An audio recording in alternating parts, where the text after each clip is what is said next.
Hello, music fans, and welcome to Full Record Jacket with Phil and Ben. And it's one of those episodes where we have to guess something about Ben. Well, actually, I don't think any of us want to really guess too much about Ben, apart from the record that he's been buying or listening to. Have you bought it or listened to it? I can't remember I've what you've bought done. it. I've bought Okay. it. It's behind me here.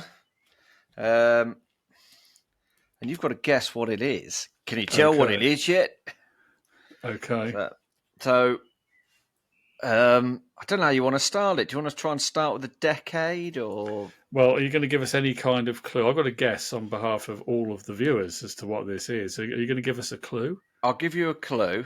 It's got one of the worst album covers of all time. Okay. And there was a number one hit single off of this album.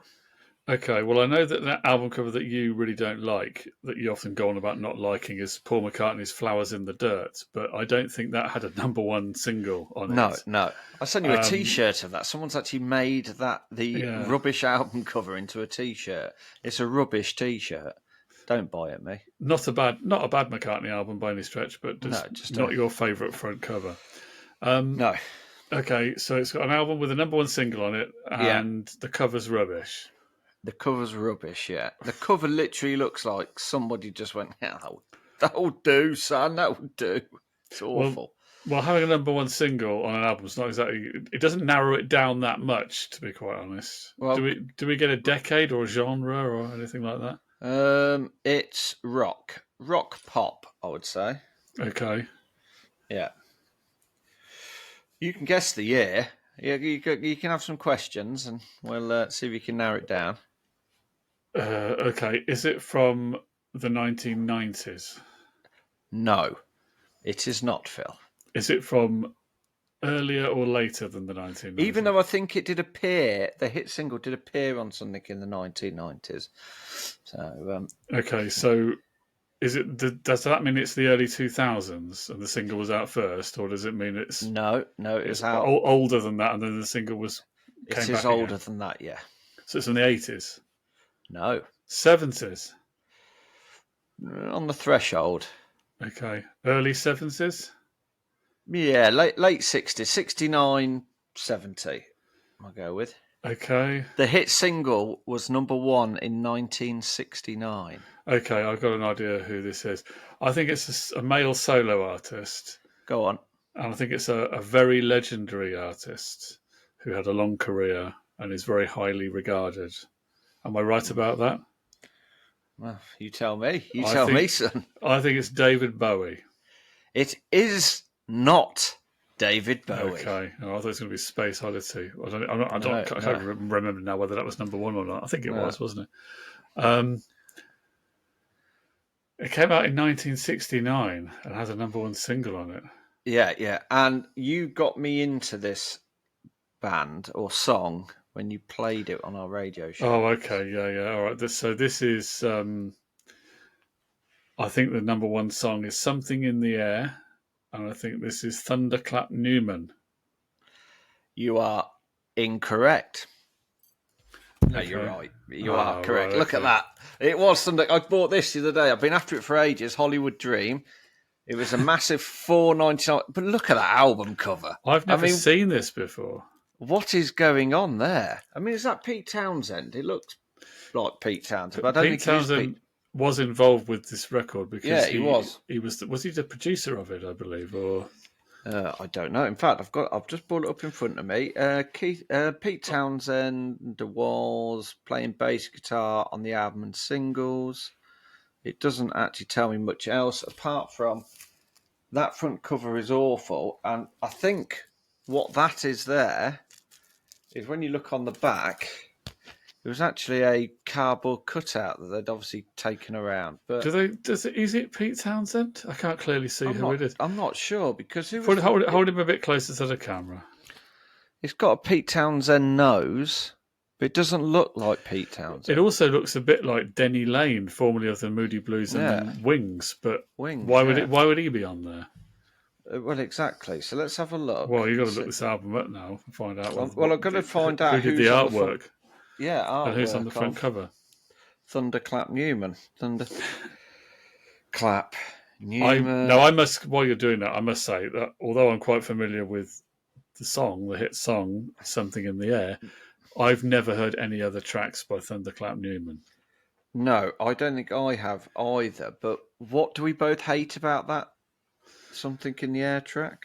Well, the thing that I was never, maybe I should listen to it again because I never quite got the piano break in the middle. No, hate it. Some people ruins it. Now, I've watched videos of this song on YouTube, and some people love that bit in the middle, and they think it's important, and they love the way the song comes back in afterwards, which is it's a really good guitar part where it comes back in after that piano break. But it does sound like somebody who's hammering on the piano bass notes in a pub when they're a bit drunk. Yeah, well, the guy there at the front, that's Andy Thunderclap Newman. Okay. So I think it's this guy here. Looks like him, doesn't it? Whoever he is. The guitarist? I don't know. Well, obviously, he's got a guitar, Phil. Let's have a look. If I go back into Thunderclap Newman, we can find out who. So it's either Speedy Keen. I think we have our man. It's this guy here. Okay. Speedy Keen. That's John David Percy Speedy Keen. So yeah, I've always sort of quite liked that song, apart from that piano break, and I've been after this for a little while. So, I did once make an edit of the song where I took the piano break out. Yeah. And that's a good thing to do with that I actually quite liked it. I actually think it. Yeah, I must admit, I don't think I can get to like the piano break, but some people do like it. Can. Some do like it. It's almost a bit Marmite. Do you remember the TV commercial it was used for? Well, I seem to remember it being used on a mobile phone advert at one point. Why do I have a feeling it was used on a British Airways? It probably was. It's probably been used on more than one. I'm pretty sure at one point it was used to advertise a mobile phone network, and I can't remember which one, but it's probably been used for other things as well. So let's have a look. There's bound to have something on here. And there is, 2020, 2008 was using a Coca-Cola commercial. Doesn't actually tell me, but I thought it was using a British Airways one. But Tom Petty and the Heartbreakers did a version of Something in the Air. Really? I didn't know that. No, I didn't. I've just read it. Quite like Tom Petty. Maybe I'll prefer that to the original if they didn't do the piano break. Yeah, I think any version without the piano break has got to be a better version. So I really do hate it. So how many songs are ruined by silly interludes like that? That's a good question. That could be a list. I could think of one or two. But that could be a whole other show, couldn't it? But there's a song by System of the Down. Not that I'm any fan of theirs whatsoever, and I don't know if you've ever listened to any of their stuff, but it goes from being this quite narky rock song to going Ridley Pit, Ridley Pat. It goes like sort of Irish folk. So, but no, I'm quite happy with my purchase, Phil. I've been after it for a little while. So you've not played it yet? I haven't played it. Oh, it's got a Dylan track on it, by the looks of it. Now, that may not be Bob Dylan, but it says Dylan, Open the Door, Homer. Yeah, that's it's a Basement Tapes song, that is. Yeah. Is it? Yeah, so it's the only one on there. But Mr. Keen, this guy here, it looks like he wrote a lot of the tracks on the album, but I'll have to feed back to you, Phil, and let you know what it's like. So, well, viewers, if you've ever listened to that Thunderclap Newman album, let me know. Is it worth my time? Should I go and listen to it? Should Ben listen to it, or should he just admire the front cover? Well, yeah. Was it worth the? It was $4.99 in. Well, I don't know when, because it got released. This is a 1973 release, but whenever that was bought, it was $4.99. I bought it for $9.99. Unless you're somebody who looks at my finances, it was £2. Okay. So was it worth the investment? Who knows? Maybe if it goes up in value like that, who knows? Yeah, give it another 100 years, it might be worth 20 quid. So that's your slice of vinyl of the week. Is that all? Is that anything more? No, I have bought other ones, but obviously you're not going to guess them because they're quite random, and I've not listened to them yet. But I got I've got this called Low Spirit by Jack M. Sheriff. Oh, yeah, that well-known international megastar. Yeah. Yeah, with a mustache. Is that him, or is that just a... No, that's him. I've seen him online. Do you reckon we could You could, be yeah, could be, could have been separated. Yeah. separated at birth? So I bought that. Haven't listened to that one yet. And then I don't know if you can see it up here. It's white. It's got two figures on the front. Yeah, do you want to have a guess? From here, and with the resolution on my screen, I can't see it very clearly at all. I guess it's not John and Yoko's Two Virgins experimental album. No. Do you want a clue? Is that? Oh no, hang on. I'm just thinking. It's not a Radiohead album, is it? Or Radiohead It's not. reissue? No. Okay, you'll have to give me a clue. I think those figures on the front were actually something like 10-foot high polystyrene figures that they put in random locations around the country near motorways just to freak drivers out. I'll give you a clue. It's a body part. The band's name is a body part. Yeah. Got to be then. I was thinking, was it Pulp? But now you said it's a body part. I'm thinking Elbow. Shall we have a look? Yeah. It's out of reach, Phil. I can't reach it. It is. It's got to be. Elbow. Yeah. Oh, right. Okay. Cast Now of you Thousands. show it. I have seen that before. Yeah, it's quite a cool album cover, really, because it's quite simple. It's quite sort of, and as I've said to you, and I bet you haven't done it yet, have you, Phil? There isn't a bad Elbow song. I haven't found the Bad Elbow song yet, I must admit. If anybody knows of a Bad Elbow song, I'd like to know.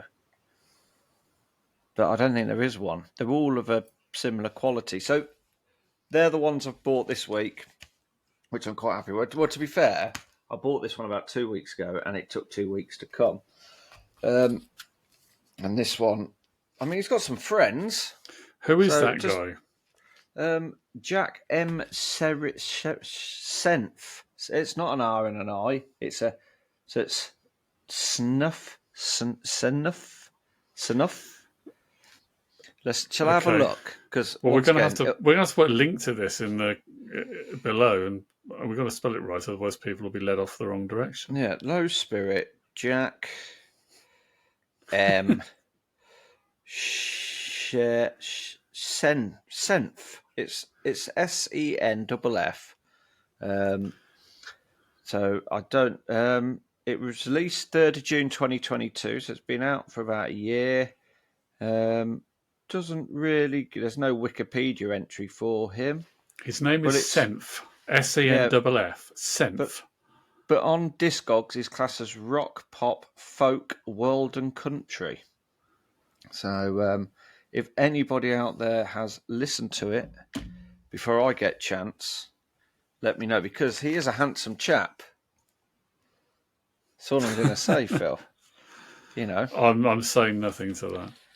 But yeah, I have ordered another album, but it hasn't turned up. And I know what you're going to say. When are you going to listen to them all? I'm probably not, ever. But, it could be worse. I could be drowning kittens, which I'm not. This is true. I'm not doing that. But that sat down at all. So, so that's what I bought. And I'm not buying any more this week. That's it. So you guessed Thunderclap Newman. You didn't guess this one. And you almost got it with the Elbow one. So, but yeah, I'd like to know if anybody has any clues on these albums, or let us know. Handsome chap, handsome man. Give us a comment. Thank you for watching. We really appreciate your likes, your shares, and your subscribes. And join us for another edition of Full Record Jacket.